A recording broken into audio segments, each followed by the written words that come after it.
La guerre qui s'est déclarée en Europe entre la Russie et l'Ukraine a causé plusieurs réactions, mais a aussi perturbé plusieurs programmes.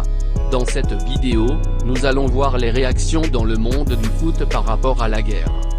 Bonjour à tous et bienvenue dans cette vidéo.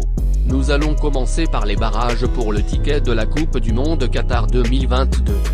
En effet, à travers un communiqué conjoint, les fédérations de football de Pologne, Suède et République tchèque ont demandé ce jeudi, à délocaliser les barrages prévus au mois de mars pour le mondial.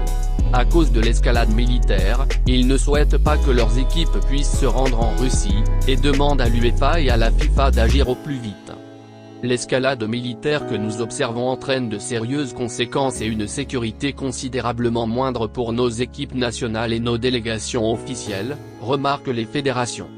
En Allemagne, le club Schalke 04 a annoncé dans un communiqué le retrait du nom et du logo du fournisseur de gaz, Gazprom, qui est une entreprise russe.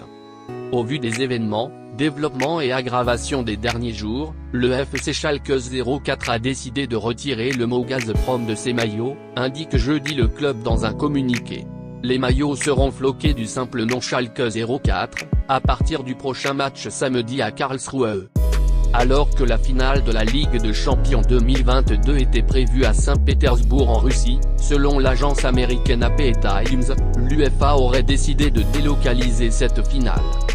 La décision avait été prise ce jeudi en réponse de l'escalade militaire russe en Ukraine. Une réunion d'urgence est prévue ce vendredi pour prendre des décisions adéquates à la situation. Le championnat ukrainien de football suspendu dans la foulée, après l'entrée de l'armée russe en Ukraine. Une conséquence logique et attendue après l'annonce ce jeudi, du président russe Vladimir Poutine de l'intervention militaire en Ukraine dans les régions séparatistes de Donetsk et Lugansk. Le championnat d'Ukraine est suspendu, a confirmé la ligue locale dans un communiqué publié sur son site officiel. En raison de l'imposition de la loi martiale en Ukraine, le championnat d'Ukraine a été suspendu.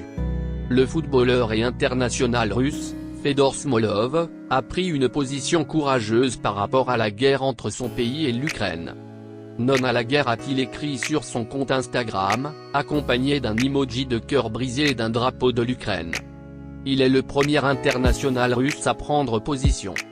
Roman Abramovich, propriétaire russe du club de Chelsea, serait, selon certains médias anglais, privé d'entrée en Grande-Bretagne à cause de sa proximité avec le pouvoir de la Russie. Nous sommes à la fin de cette vidéo, merci de nous avoir suivis et nous vous souhaitons le meilleur du monde.